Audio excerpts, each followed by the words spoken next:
या सिर्फ जिंदगी काटने के लिए जो बीते हुए दिन हमारे कटे, वे हम जिंदा क्यों हैं?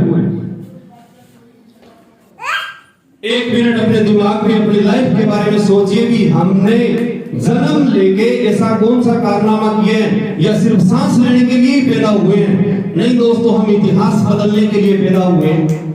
सब चाहते हैं इतिहास बदलना? यस। सब चाहते हो ना? यस। तो क्या वो एक व्यवहारिक दिनचर्या से बदला जा सकता है? नो, नहीं बदला जा सकता। जो हमारे पूर्वज काम करते आए इतिहास के अंदर, ये गारंटेड है वही काम हम करेंगे? नहीं करेंगे। हर इंसान के सपने हैं अपने अपने, मेरे भी हैं, मेरे भी बड़े सपने हैं, आप सबके सपने हैं। हम उन सपनों को पूरा न करने के चक्कर में उनके साथ कॉम्प्रोमाइज कर लेते हैं और जिंदगी के अंदर सेटलमेंट कर लेते हैं, ताकि खर्चा कारण क्या है? कारण ये कि हमारा खर्चा ज्यादा है और हमारी इनकम कम है। इसके कारण हम वो हमारे जो सपने हैं वो हम पूरे नहीं कर पाते। दोस्तों, आज तक जितना भी जिंदगी हिस्ट्री के अंदर जितना भी इतिहास में हुआ, हर एक इंसान ने किया। ये लाइट चल रही है तो इसका आविष्कार भी ग्राम बेल ने किया। ग्राम बेल भी एक इंसान था। पूरे वर्ल्ड के अंदर जितने भी कारनामे हुए सारे के सारे किसी न किसी इंसान ने किए और हम एक इंसान हैं। उसके बावजूद हम कुछ नहीं कर पाते तो उसका कारण है हम हमारी जिंदगी के अंदर एक ठोस डिसीजन नहीं ले पाते। उसके कारण वो नहीं हो पाता, एक बड़ी लक्ष्य पर नहीं पहुंच पाते। आपने देखा होगा रोड के ऊपर कुत्ता सबसे ज्यादा क्यों मरता है? रोड के ऊपर और जानवर क्यों नहीं मरते? कुत्ते ज्यादा क्यों मरते हैं रोड के ऊपर? हाँ जी भाई, रोड के ऊपर किसी ट्रक बस के नीचे आके कुत्ते ज्यादा क्यों मरते हैं और कोई जानवर नहीं मरते? क्यों मरते हैं? क्योंकि कुत्ता एक ऐसा जानवर है जिसके दिमाग के अंदर डिसीजन लेने की क्षमता मात्र 155 हर्ट्ज से लेके 170 हर्ट्ज तक है। इसके कारण वो ठोस डिसीजन नहीं ले पाता। कैसे? जैसे मान लो इधर से कोई ट्रक या बस आ रहा है तो कुत्ता जब रोड को क्रॉस कर रहे हैं तो उस साधन को देख के कुत्ता रोड के ऊपर रुक जाता है। अब वो सोचता है मैं आगे जाऊं या पीछे जाऊं, मैं आगे जाऊं या पीछे जाऊं। वो डिसीजन न लेने के कारण उसके ऊपर से ट्रक या बस ऊपर से गुजर जाती है। इसके कारण कुत्ते रोड पे ज्यादा मरते हैं। हम अगर हमारी लाइफ के अंदर डिसीजन नहीं ले पाते, खुद के डिसीजन खुद नहीं ले पाते, तो उस कुत्ते की जिंदगी और हमारी जिंदगी में कोई ज्यादा फर्क नहीं है। वो एक बार मरता है, ऐसी बहुत हम 1000 बार मरते हैं। क्यों? क्योंकि हम हमारे शौक, हमारे सपने, हमारे बच्चों के सपने, हमारे माँ बाप के सपने भी पूरे नहीं कर पाते। माँ बाप ने हमें जन्म दिया, हमारा कोई फर्ज नहीं बनता है उनके लिए फर्ज बनता है वृद्धावस्था में हम उनके सपने पूरे कर सके। मैं ऐसा करके दिखाऊं, अगर हम 4, 5, 6 कितने भी भाई बहन हैं तो उनमें सर्वश्रेष्ठ मैं कह रहा हूं आने वाले समय के अंदर मैं उनके सारे सपने पूरे कर सकूं। क्यों? क्योंकि जब हम छोटे थे ना, हम जिस भी वस्तु पे, जिस भी खिलौने पे उंगली रखी थी माँ बाप ने हमें दिलवाई थी। क्या उनको करने के लिए जो हमारी व्यवहारिक दिनचर्या जैसी जिंदगी चल रही है, क्या इससे वो पूरे हो जाएंगे? कभी भी नहीं होंगे। क्यों नहीं होंगे? क्योंकि जब माता पिता वृद्ध अवस्था में जाएंगे ना तो हमारे खर्चे, मार्केट का जो महंगाई का ग्राफ इतना ऊंचा चला जाएगा, हम हमारे बच्चों की परवरिश भी सही ढंग से नहीं कर पाएंगे। माँ बाप को घुमाना, माँ बाप के खर्चे कैसे और माँ बाप के सपने कैसे पूरे कर लेंगे? सरकारी नौकरी से सब कुछ होता तो मैं भी इस बिजनेस के अंदर नहीं आता। सरकारी नौकरी के अंदर आपको सरकारी नौकरी की खासियत धन जोड़ने नहीं दूंगी, एंजॉय करने नहीं दूंगी और भूखा भी मरने नहीं दूंगी। सरकारी नौकरी करने वाला कंडीशन भी आपको एंजॉय नहीं करने दूंगी, धन नहीं जोड़ने दूंगी, लेकिन भूखा भी नहीं मरने दूंगी। घसीट घसीट को जिंदगी चलेगी। क्या हम सब जिंदगी काटने आए हैं? जिंदगी काटने नहीं है दोस्तों, हम जिंदगी जीने आए हैं, जीना चाहते हैं जिंदगी, ताकि हमारे जाने के बाद इतिहास बढ़े। आज भी हमारे घरों के अंदर परदादा की तस्वीर कितने लोगों के घर में है? अभी अपने परदादा की तस्वीर, ईमानदारी से बताना,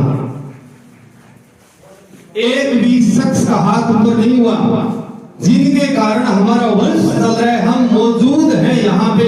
हमारे परदादा की तस्वीर किसी के घर में नहीं है, मेरे घर में भी नहीं है जी मेरे परदादा की तस्वीर।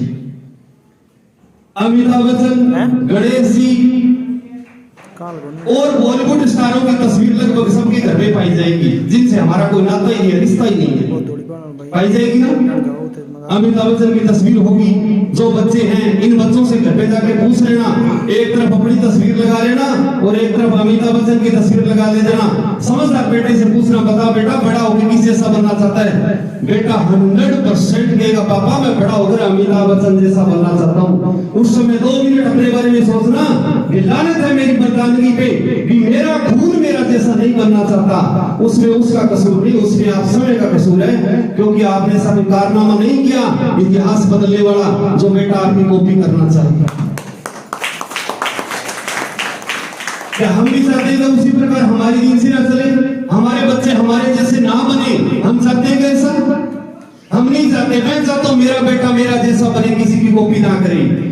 मैं चाहता हूं मेरे जाने के बाद हर मोबाइल के ऊपर हर लोगों की फेसबुक पे मेरी डीपी होनी चाहिए। मैं चाहता हूं मेरे जाने के बाद मेरी तीसरी चौथी पांचवी पीढ़ी के बाद भी मेरी तस्वीर को मेरे घर वाले उठाकर ना फेंके बाहर कूड़े में, और अमिताभ बच्चन और किसी बॉलीवुड स्टार को मेरे घर में जगह ना मिले। तो उसके लिए संघर्ष करना पड़ता है। कामयाबी के लिए, बढ़ने के लिए जोरदार प्लेटफॉर्म, एक जोरदार रणनीति बना के काम करना पड़ता है। दोस्तों विरोध सबका हुआ था। अगर हम ये चाहते ना, हम नेटवर्क में किसी को बताएंगे भैया आज से बिजनेस आ जा, यहाँ पे जुड़ने के लिए आपको करना पड़ेगा, तो हम कहते हैं हमारा विरोध हो रहा है, लोग हमारी मजाक उड़ा रहे हैं। तो विरोध तो दोस्तों सबका भी हुआ था। धीरू भाई अंबानी का नाम सबने सुने? हिंदुस्तान के पहले करोड़पति थे धीरू भाई अंबानी। एक हरियाणा के अंदर भिवाड़ी में पेट्रोल पंप पे तेल भरा करते थे। पेट्रोल पंप में तेल भरते भरते जब उनके मन में ख्वाब आया कि यार मेरे पास भी बड़ी गाड़ी होनी चाहिए, मेरे सपने भी बड़े होने चाहिए, तो धीरू भाई अंबानी ने पेट्रोल पंप से तेल भरना छोड़कर एक नए युग की शुरुआत में निकल गए। भी मैं एक बढ़िया युग की शुरुआत करके मैं कुछ न कुछ मेरे परिवार का गेम चेंजर बनूंगा।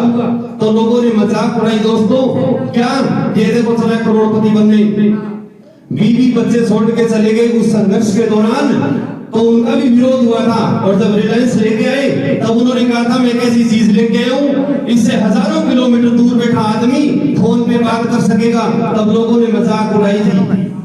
मोबाइल आया तो विरोध हुआ। गैस सिलेंडर आए अपने देश के अंदर तो विरोध हुए। गैस सिलेंडर आए तब भी लोगों ने कहा था ये एक बम में फट जाएगा। आज गैस सिलेंडर सबकी आवश्यकता नहीं, मजबूरी बन चुका है। बिना गैस सिलेंडर के घर में खाना नहीं बनता। क्या पहले भी गैस सिलेंडर हुआ करते थे? नहीं। लेकिन जब कोई चीज मार्केट के अंदर होती है उसका विरोध हुआ है। और दोस्तों मैं ये बात चाहता हूं, जब आपका विरोध शुरू हो जाए, जब लोग आपको पागल कहना शुरू कर दे, जब आपको लोग मूर्ख समझे, तो समझ लेना दोस्तों कामयाबी की शुरुआत हो चुकी है। हम किसी मंजिल पे नहीं पहुंच पाते, हम कुछ कर नहीं पाते, उसका सबसे बड़ा रीजन होता है हम डिसीजन नहीं ले पाते। हम बिना डिसीजन लिए लाइफ के अंदर भागते हैं। आगरा के अंदर ताजमहल बना, सबको पता है। जो वहां के महाराजा थे शाहजहां ने ताजमहल बनाया।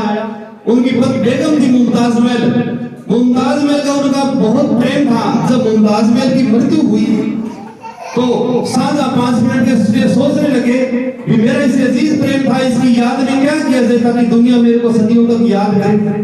जब बैठे बैठे सोचने लगे तो वहां के उस समय के प्रसिद्ध वास्तुकार शिल्पीकार अहमद लाहौरी को बुलाया और पूछा कि क्या कहते थे। उन्होंने ताजमहल का एक डिजाइन पेश किया। दोस्तों सोचने वाली बात है, जब मुमताज महल की मृत्यु हुई, अगर उस समय शाहजहां के दिमाग में ताजमहल की जगह अगर झोपड़ी आ जाती, वो सोचते हैं चलो ये तो मरगी मैं क्यों लगा लूं, तो आज आगरा में झोपड़ी होती। वो ताजमहल आगरा में बनने से पहले, धरती में बनने से पहले उनके दिमाग में बन चुका था, तब ताजमहल बना। हम फेल इसी कारण होते हैं कि हम ठोस डिसीजन नहीं ले पाते। डिसीजन नहीं लेने के कारण उस कुत्ते जैसी मौत हम बार बार मरते हैं हमारी जिंदगी के अंदर। हमारे फैसले लोग लेते हैं। मैंने क्या बनना है, इसके फैसले मेरे दोस्त लेंगे। मैंने क्या नहीं बनना, क्या करना है, इसके फैसले मेरे भाई बंधु दोस्त लेंगे। और जब तक दोस्तों हमारी जिंदगी के फैसले लोग लेते रहेंगे, हम कुछ भी नहीं बन पाएंगे। खुद का फैसला खुद लेना पड़ेगा, खुद का गोल खुद को बनाना पड़ेगा। मैंने कहां पहुंचना है वो खुद को बनाना पड़ेगा। दोस्तों मैंने मात्र 4 महीने पहले इस बिजनेस को स्टार्ट किया था। जब बिजनेस को स्टार्ट किया ना, तो मेरे इर्द गिर्द मेरे भाई बंधु जिन्होंने कहा अब ये गुटखा काम करोगे, चाय पत्ती बेचने वाला, नमक बेचने वाला, हल्दी बेचने वाला, ये काम करना स्टार्ट कर दिया। लेकिन दोस्तों नेटवर्क बनाते बनाते बनाते बनाते मैं इस मंजिल पे पहुंचा। मेरे पिछले महीने दिसंबर का जो पे आउट है वो 1,64,975 रुपए आया है, जो अपने आप में एक गेम चेंजर है।